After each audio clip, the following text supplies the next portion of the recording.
রাধে রাধে ননি গোপাল, গোপাল সোনা উঠে পড়ো, উঠে পড়ো। দেখো সকাল হয়ে গেছে। গুড মর্নিং, সবাই উঠে পড়ো সোনা বাবা। তো রাধে রাধে বন্ধুরা, সবাই কেমন আছো? আশা করছি সবাই খুব ভালো আছো ও সুস্থ আছো। গোপাল সোনা এনপি ইউটিউব ব্লগে তোমাদের সবাইকে জানাই স্বাগত। তো এদিকে দেখো আমার ননি আর গোপালকে কিন্তু আমি সকাল সকাল শয়ন থেকে তুলে নিচ্ছি। প্রথমেই তোমরা শ্রীচরণ দর্শন করো, তারপরে নিচ থেকে ওপর পর্যন্ত দর্শন করতে থাকো। এদিকে দেখো আমার গোপাল সোনাদের সামনে যেই না বলেছি রাধে রাধে, অমনি কিন্তু কি সুন্দরভাবে দেখো টুকটুক করে উঠে পড়ছে, আর কোনো কিন্তু সমস্যা নেই ওনাদের। তো বন্ধুরা, আজকে তোমাদের ভিডিওটা খুবই স্পেশাল হতে চলেছে। তার কারণ আমরা অনেকেই আছি যে সাংসারিক মানুষেরা কিভাবে খুব সহজে আমরা গোপাল সোনার সেবা করতে পারি খুব কম সময়ের মধ্যে। তো আমরা যদিও সাংসারিক মানুষ, বাড়িতে অনেক কাজকর্ম থাকে, যেমন বাচ্চাকে মানুষ করা, বাচ্চাকে ঘুম থেকে তোলা, পড়তে বসানো, তাছাড়া রান্নাবান্না, সংসারের যাবতীয় কাজকর্ম থাকে। এদিকে আবার আমাদের ইচ্ছেও থাকে যে আমরা গোপাল সেবা করব। তবে হ্যাঁ, সেটা কি করে? তো বন্ধুরা, তার জন্য সর্বপ্রথম আমাদেরকে কি করতে হবে, যেটা বলবো সেটা হয়েছে আমাদেরকে খুব তাড়াতাড়ি ঘুম থেকে আমাদেরকে নিজেদেরকে জাগতে হবে।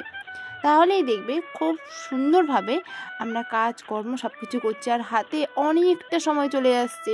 যেমন ধরো 5টা বা 4:30 নাগাদ যদি আমরা উঠে পড়ি, তাহলে দেখবে আমাদের নিজেদের কাজগুলোও করতে পারছি। মানে যেমন আমরা আমাদের নিজেকে ফিট রাখার জন্য যে শরীরচর্চা সেটাও করতে পারছি। তারপরে তুমি খুব সকাল সকাল 6টার দিকে নাগাদ, যদি এখন তো গরম পড়ে গেছে, 6টা নাগাদ ঠাকুর ঘরে চলে যায় এবং সমস্ত কিছু কাজকর্ম সেরে ফেলো। যদি সম্ভব হয় তাহলে তুমি তার আগেও যেতে পারো, মানে 6:30টার মধ্যে যদি পুজো টুজো যদি সেরে নিতে পারো, তারপরে দেখবে তোমার হাতে প্রচুর সময় পড়ে থাকছে।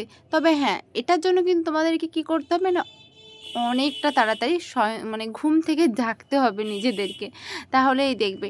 তো এটা কিন্তু আমিও দেখেছি। আমিও না আগে খুব মানে একটু লেট করেই উঠতাম, উঠেই না প্রচুর হন্ততন্ত, এটা করতাম ওটা করতাম সেটা করতাম। আমি না পারতাম আমি গোপালকে ঠিক করে সেবা দিতে, না পারতাম আমি আমার মেয়ের সেবা করতে, না পারতাম আমি মানে সংসারে রান্না বান্না, এটা চারিদিকে যেন আমার যেন মাথা যেন পুরো একদম যেন ঘোল পাকিয়ে যেত। আর শরীরচর্চার কথা তো ছেড়েই দিলাম। তবে হ্যাঁ, এখন আমি বন্ধুরা নিজেই তারপরে ডিসাইড করলাম যে না, আমাকে আমার নিজের লাইফস্টাইলটা চেঞ্জ করতে হবে। যদি না আমি নিজের লাইফস্টাইল চেঞ্জ করতে পারি, তাহলে আমি কখনোই এগোতে পারবো না। আর আমার মন খারাপ কিন্তু সারাদিন পরে থেকেই যাবে।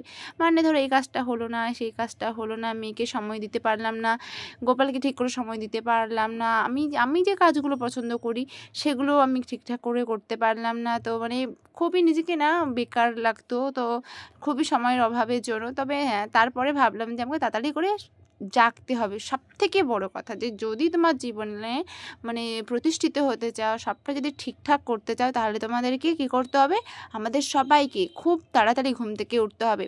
তারপরে আমি সকাল সকাল ঘুম থেকে উঠলাম। উঠার পরে সত্যি বলতে বিশ্বাস করো বন্ধুরা, আমি কিন্তু 4:30 নাগাদ উঠি। 4:30টার দিকে উঠে কিন্তু যেটা আমি করে থাকি, যে আমি ঘুম থেকে ওঠার পরে সর্বপ্রথম আমি মালা জপ নিয়ে বসে পড়ি। তারপরেই কিন্তু আমি মালা জপ করে কী করি না, 1 গ্লাস উষ্ণ গরম জল খেয়ে তারপরে কিন্তু আমি ইয়োগা করতে লেগে যাই। ব্যাস, তারপরে আমি গোপাল সোনার কাছে চলে যাই 7টা নাগাদ বা মানে 6:45 নাগাদ কিন্তু আমার ঠাকুর ঘর সারা হয়ে যায়। আমি খুব সুন্দরভাবে মানে আমার গোপালকে আমি সময় দিতে পারি। তারপরে এসে কিন্তু আমি আমার মেয়েকে তুলি, বা তার আগে আমার মেয়েও উঠে যায়।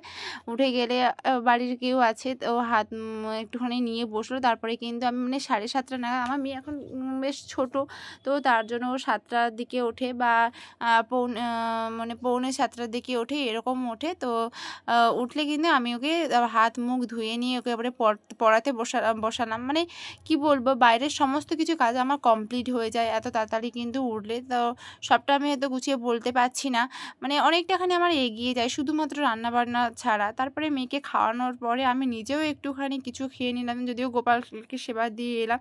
তারপরেই কিন্তু কি হয় না, আমি রান্না কিন্তু বসিয়ে ফেলাই। তো বন্ধুরা, আমি সব থেকে আমি এটাই বলবো, বারবার করে বলছি একটা কথা, যে যদি মানে চেঞ্জ হতে চাও, বা গোপালের যদি সঠিকভাবে যদি মানে যত্ন নিতে চাও, মানে সেবা করতে চাও, তাহলে কিন্তু আমাদেরকে তাড়াতাড়ি ঘুম থেকে উঠতে হবে। তো এদিকে দেখো আমি কিন্তু এটাই করি। এদিকে দেখো আবার গোপালকে কিন্তু আমি স্নানও করিয়ে দিলাম। এরপরে দেখি গোপাল, মানে ওয়েদারটা এত গরম পড়েছে না, প্রতিদিনই প্রায় আমি আমি এখনকে গোপালকে স্নান করিয়ে দিই।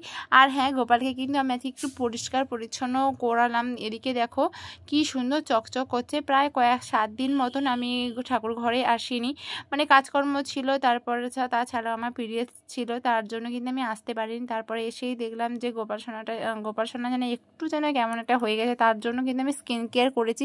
তো এবারে বলে স্কিন কেয়ারের ভিডিও কিন্তু অটোমেটিকই আমার ভিডিওতে ছাড়া আছে, আমার প্রোফাইলেই দেওয়া আছে, তো তোমরা চাইলে দেখে আসতে পারো। সত্যি বলতে 7 দিনে আমরা যদি মানে সপ্তাহে একবার যদি এটা যদি করতে পারি, তাহলে দেবে আমাদের গোপাল খুব সুন্দর একদম নতুনের মতন চকচক করছে।